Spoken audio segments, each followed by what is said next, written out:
흔히들 기레기라는 말들을 많이 쓰십니다. 예, 기레기의 시대죠. 기자 더하기 쓰레기. 이게 근데 재밌는 게 일본에도 거의 똑같은 표현이 있어요. 그래서 전 세계적으로 이런 기자들이 좀 멸칭을 가지고 있어요.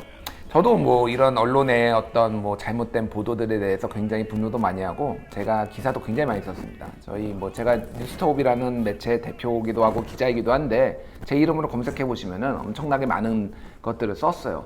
그런데 이런 것들이 상시적으로 좀 더 넓게 해야 되는 필요성이 있고 아직도 상호 비평 이런 것들이 좀 부족하지 않나 그런 생각을 합니다. 그래서 저희가 언론 비평, 언론 모니터링, 이 보도가 도대체 어떤 문제가 있었는지 이런 거를 좀 상시적으로 지적하고 감시하는 그런 코너를 만들어 봤습니다. 그래서 이 분야의 최고, 이 분야의 최고 고수라고 하면은 역시 민주언론 시민연합이 아닐까 생각이 들고요. 그래서 이름을 좀 지어봤는데요. 민언련의 탈곡사들이라는 이름을 지었어요. 왜냐면 민언련이 미디어 탈곡기라는 탈탈탈탈탈 털어본다는 미디어 탈곡기라는 자체 그 유튜브 방송을 이제 하고 있어서 김원경 사무처장한테 제가 뭐 개인적으로 친하거든요. 그래서 물어보니까 탈곡사들로 해달라고. 그래서 오늘 첫 번째 탈곡사 모셨습니다. 예, 조선이 활동가입니다. 안녕하세요. 네, 안녕하세요. 예. 네, 민주언론 시민연합의 모니터 활동가 조선입니다. 예. 뭐 탈곡사들 괜찮나요? 일단 저희 팟캐스트가 예. 네, 뭐 탈곡기이기 때문에 네, 일단은 홍보 측면에서 좋다고 생각합니다. 아, 그래요? 마음에 네. 안 드시는 표정이군요. 너무 마음에 듭니다. 예. 좀 떨어졌군요. 잠깐만. 아, 죄송합니다. 지금 제가 여기 이게 좀 떨어져가지고 마이크가 생방인데 이런 거가 나오니까 굉장히 당황스럽네요. 예. 알겠습니다. 죄송합니다. 예. 뭐 언제부터 민언련 활동을 하셨나요? 저는 이제 한 1년 다 돼 가고요. 예, 예. 네, 저는 약간 신입 활동가이지만 민언련이 이제 한 35주년 정도 됐기 때문에 35주년. 네, 좀 오랫동안 언론 모니터링을 했다고 할 수 있거든요. 그러니까요. 네, 그래서 불러주심에 감사하고. 예, 네. 외국 보도 관련해서는 뭐 국내 최고 아닌가요? 외국 보도를 하는 게 아니라 외국 보도를 잡아내는 거에 있어서는 그 노하우가 남다를 것 같아요. 네, 약간 그 자부심을 항상 갖고 있는 건 우리가 제일 많이 언론을 소비하고 있다라는 것에서 좀 자부심을 다들 가지고 있어요. 그래서 그런 측면에서 워낙 많이 보다 보니까 좀 많은 걸 걸러낼 수 있는 게 아닌가 이런 생각을 하고 있습니다. 참고로 오늘 그 국감 현장에서 이름이 민언련이 나왔어요. 그래서 오늘 뉴스공장 관련해서 TBS 네. 얘기가 있었는데 좌편향 민언련이 제일 많이 등장했다. 근데 더 놀라운 것은 제가 김어준의 뉴스공장에 매일 이제 가짜뉴스 전담반 뭐 이런 걸로 출연을 하는데 전체 언론 중에서 뉴스톱이 제일 많이 나오더라고요. 그래서 깜짝 놀랐습니다. 그래서 졸지에 제가 좌편향 언론이 됐는데 저희 뉴스톱이라는 매체를 아시겠지만은 저희는 정부도 뭐 거짓말 하면은 다 씁니다. 이번 유엔 총회 연설도 저희가 팩트 체크를 했고요. 그게 사실인지 아닌지. 그런데 졸지에 저희를 뉴스톱을 좌편향으로 만들어서 참 굉장히 당황을 했습니다. 어찌됐든 민언련 좌편향인가요? 네? 저희도 최대한 공정하게 항상 모니터하려고 하고 있는데, 네, 지난 방통위원장 임명 때도 저희를 이제 좌파 단체라고 호명을 해주시는 분들이 몇 분 계셨어가지고, 네, 뭐 저희야 뭐 좌파 단체일 수도 있고 뭐 아닐 수도 있지만 최대한 공정하게 하려고 하는데 또 너무 오른쪽에 가 계신 분들은 우리가 왼쪽에 있다고 보이고 또 왼쪽에 가 계신 분들이 보기에는 저희가 오른쪽에 가 있다고 보기 때문에 항상 모두 다 그렇잖아요. 그래서 뭐 좌파 단체라고 보는 분들이 어느 분들인지 오히려 저는 궁금하다는 생각이 듭니다. 시일보 뭐 이런데? 네? 네. 예, 참고로 말씀드리면은 2016년에 미국에서 이제 트럼프와 힐러리 두 후보가 이제 경쟁을 했잖아요. 그러면서 많은 팩트체크 언론이 달려들어서 이제 팩트체크를 했어요. 근데 압도적으로 트럼프의 기사량이 많았어요. 그래서 트럼프 측에서 공화당 측에서 불만을 터뜨렸어요. 아니 5대5 균형을 맞춰야지 왜 우리 것만 많이 하냐. 그때 이제 많은 언론들이 미국에 있는 언론들이 그렇게 했죠. 당신이 거짓말을 많이 하니까 우리가 팩트 체크를 하는 거 아니냐 지금. 그래서 실제로 기계적 균형을 추구하지 않습니다. 기계적 균형은 옳지 않고요. 아니 거짓말을 많이 하면은 많이 하는 거를 집어내는 지적해야죠. 게 그게 당연한 거예요. 민원련이 그렇게 활동을 하고 있다라고 저는 알고 있는데 맞나요? 확실하게 네, 예. 맞습니다. 예, 알겠습니다. 자, 오늘은 어떤 걸로 준비하셨나요? 일단 오늘은 최근 가장 화제가 되고 있는 조국 장관과 관련된 집회. 또 조국인가요? 아니, 뭐 싫다는 게 아니라 그냥 워낙 조국이 많아서. 네, 저희도 지금 계속 한 2달 정도 계속 조국 관련된 모니터를 하고 있기 때문에 이 집중 모니터 기간이잖아요. 예. 약간 저희도 좀 힘들긴 하지만 또 너무 많이 나와서 이거를 안 짚고 넘어갈 순 없다 이렇게 생각을 하는데요. 일단은 제가 처음으로 가져온 건 예. 조국 반대 집회에 등장했던 5.18 광주 민주화운동입니다. 네, 이게 무슨 내용인가요? 5.18하고 조국 장관하고 무슨 상관이 있죠? 저도 이걸 보고 약간 깜짝 놀랐는데요. 예. 그러니까 조국 장관과 5.18 민주화운동이 뭔가 크게 관련이 있다고는 저희가 많이 못 들어봤잖아요. 아니, 그러니까 금시초문이에요. 못 들어본 게 아니고 금시초문이에요. 예. 네, 그렇습니다. 그런데 조국 장관을 반대하는 집회에서 저희가 언론을 모니터링 할 때 대부분 조국 반대 아니면 문재인 정권 반대와 같은 구호를 외치긴 하잖아요. 뭐 그렇죠. 예. 그런데 그 속에 5.18 유공자 명단을 공개하라. 근데 조금 더 직설적으로 표현하면 그 손팻말에 5.18 유공자 명단 까! 라고 적혀있는 손팻말이 등장했고 그걸 네. 언론에서 직접 화면에 노출을 시켜가지고 오랫동안 보여주는 모습이 좀 관찰이 돼서 그 부분을 저희가 좀 지적을 했습니다. 아니, 이번에. 잘 이해가 안 되는데 저는 좀 상식적으로 이해가 안 돼요. 그러니까 뭐 이를테면은 뭐 문재인 퇴진 이해합니다. 문재인 조국 물러나라. 그거를 조국 물러나게 하고 싶은 사람들이 모인 집회니까 그거를 옳고 그르고의 문제가 아니라 그런 얘기는 할 수가 있어요. 근데 5.18은 도대체 그러니까 왜 그분들이 얘기를 하는 거죠? 아주 단순하게는 예. 그 집회를 주최하는 측과 예. 5.18 유공자 명단을 공개하라고 계속해서 주장해온 측이 약간 같았다고 밖에 설명이 안 됩니다. 그러니까 일부 구구 진영에서 네. 이를테면은 5.18 광주 민주화 항쟁 당시에 북한군이 침입을 했다 이런 주장을 네. 해왔잖아요. 네. 그래서 이제 그게 사실이 아니다라는 법원의 판결도 있었고요. 네. 그렇죠. 그런데도 불구하고 계속해서 이걸 주장을 하고 있는데 일단 그 28일 열렸던 이 집회가 보수 성향 단체인 자유연대가 주최한 것으로 알려져 있거든요. 자유연대. 네. 예. 근데 자유연대가 작년에 만들어져서 자신들이 우파 시민단체라고 하는 분들인데 최근에 좀 설명을 하면 그 윤석열 검찰총장 집 앞에서 그 라이브 방송을 해서 구속된 예. 김상진 씨가 있는데 이분이 자유연대 사무총장으로 계십니다. 예. 그리고 5.18과 관련해서 좀 더 설명을 해보자고 하면요. 지난 2월에 국회에서 5.18 관련된 망언이 나왔잖아요. 예. 네, 자유한국당 의원 3명에서 그런 얘기가 나왔는데 이 당시에 그와 동시에 일부 구구 단체에서는 5.18 유공자 명단을 공개해라. 하면 되지 않느냐라는 이런 집회가 열렸고 또 특히 광주 금남로 앞에 가서 그런 집회를 열어서 되게 시민들이 충격을 받았던 일이 있었는데요. 예. 이 자유연대라고 말했던 그 시민단체가 그 집회에 참여하거나 아니면 주최를 하거나 이런 그 기사들이 많이 나왔었어요. 그때 예. 또 특히 그 자유연대 대표 이희범 씨가 계신데 그분이 집회를 열면서 5.18 유공자 4천여 명 가운데 가짜 유공자가 수천 명이다.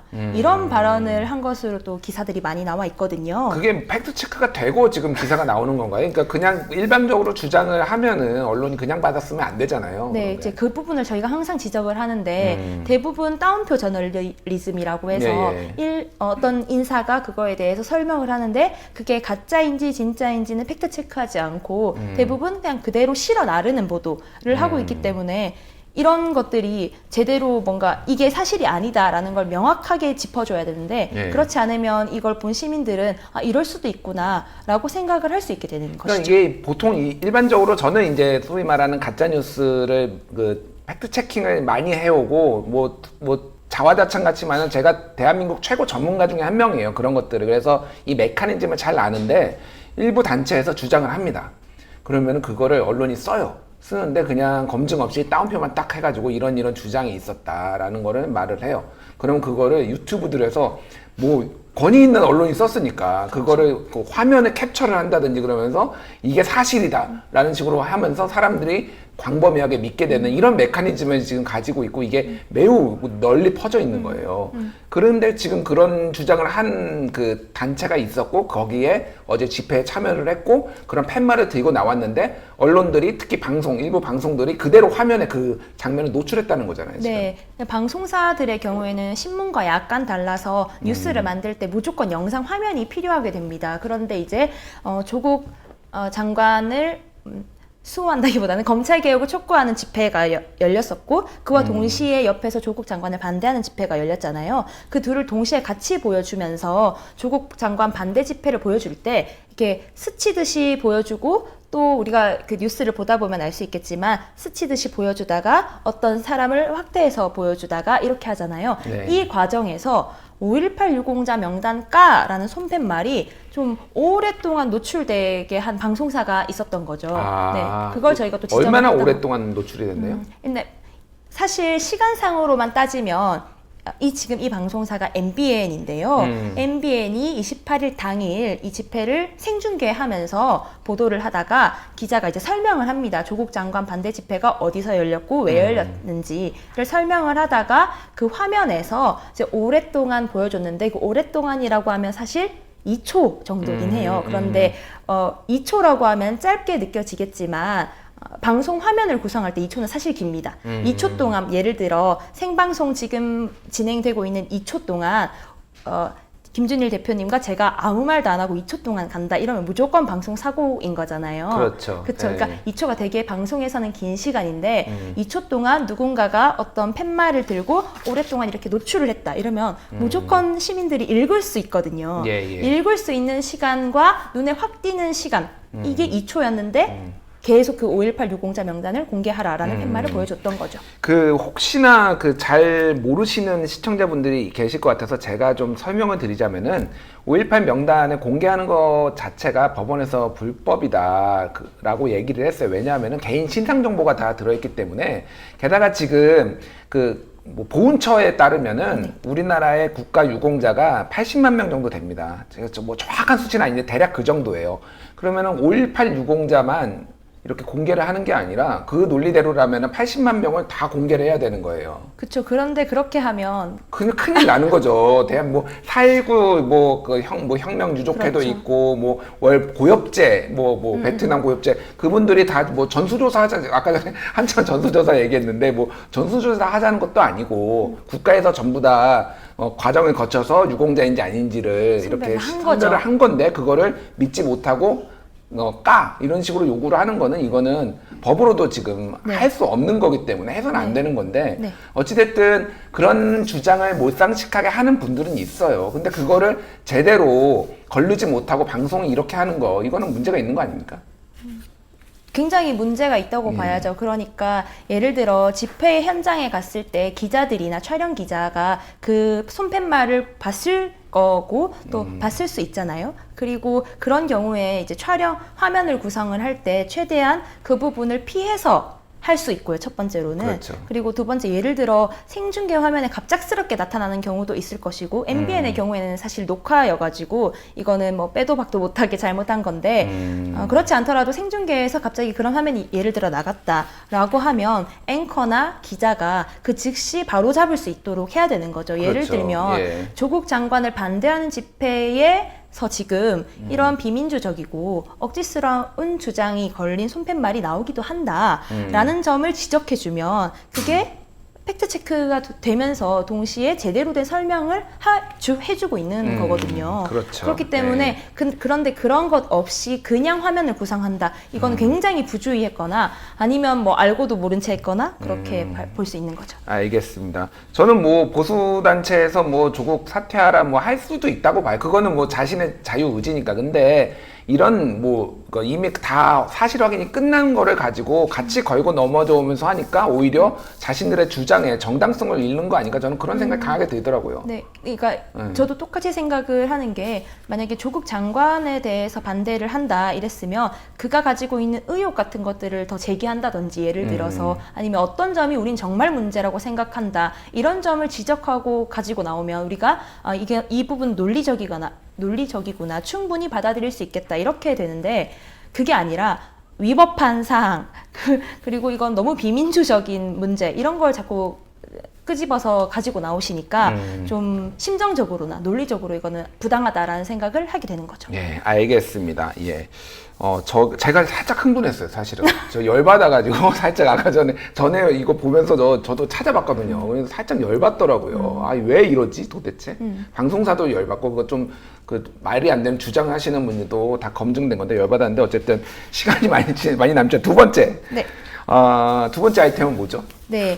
일단은, 또 조국인데요. 아, 예. 끊임없습니다만. 그렇군요. 예. 네. 이 부분은 좀 많은 분들이 심정적으로 그럴 것이다 라고 생각해왔던 부분일 수 있을 것 같아요. 예, 예. 이게 저희가 단독 보도들을 전수조사를 해서 이 출처가 어디였느냐 그러니까 기자들이 취재를 하잖아요. 그 취재를 할 때 누구의 말을 듣고 어떤 자료를 보고 이 기사를 썼는가를 저희가 분석을 해본 겁니다. 제목에 단독 조국 뭐 펀드 실소유주는 누구인 것으로 드러나 뭐 이런 게 있으면 앞에 꺽쇠하고 단독 네. 이렇게 들어가는 거를 전수조사를 하셨다는 거죠. 그래서 네. 그래서 그게 어디에서 그러니까 어떻게 나온 단독인지 이게 누가 뭐 자유한국당에서 준 단독인지 진짜 단독으로 취재해서 네. 나온 단독인지 네. 검찰에서 소스를 받아서 한 단독인지 뭐 이런 거를 지금 분석하셨다는 거죠. 네, 맞습니다. 아, 그래 흥미롭네. 그래서 어떻게 나왔나요, 그래서?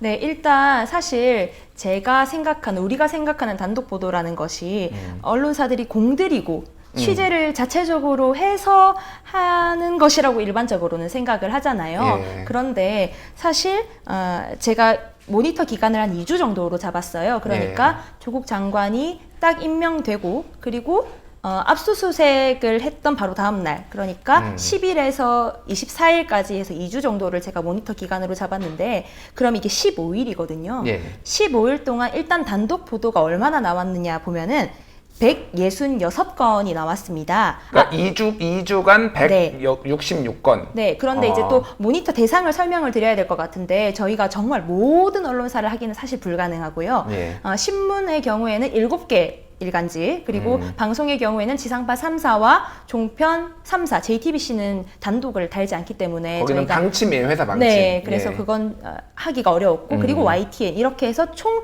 14개 매체에서 저희가 2주간 뽑았는데 166건이 나왔고요. 자, 14개 매체에 2주니까 14일이네요. 15일. 15일이요. 그런데 네. 166개면은 매일 언론사가 하루에 하나씩 단독을 쏟아낸 건가요? 그러면?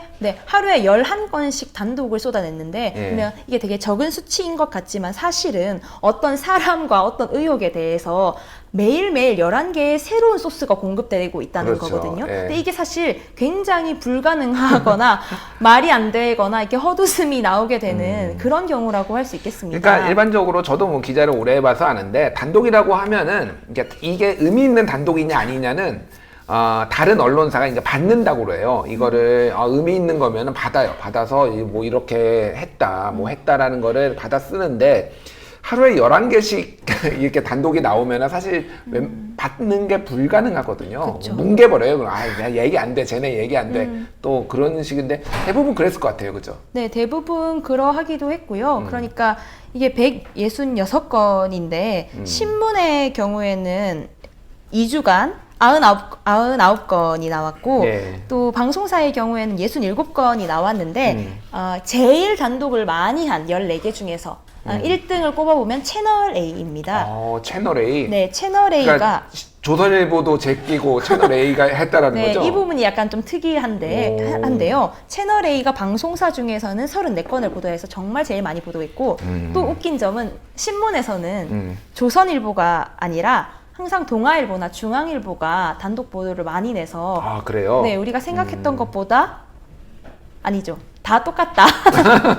예, 네, 무슨 다 말인지 똑같다. 알겠습니다. 네, 조중동은 다 많이 했습니다. 저는 뭐 명확하게 해야 될 거는 뭐 조국 장관의 의혹이 있고 문제가 있으면은 당연히 보도를 해야죠. 다만 그게 어떤 수위의 건들인 어떤 그 정말 단독 보도라고 붙일 만한 것들인지가 그런 걸 확인하는 게 중요한 것 같아요. 좀 어떤 게 있었나요? 단독 중에 좀 황당한 것들 많이 있었다는데.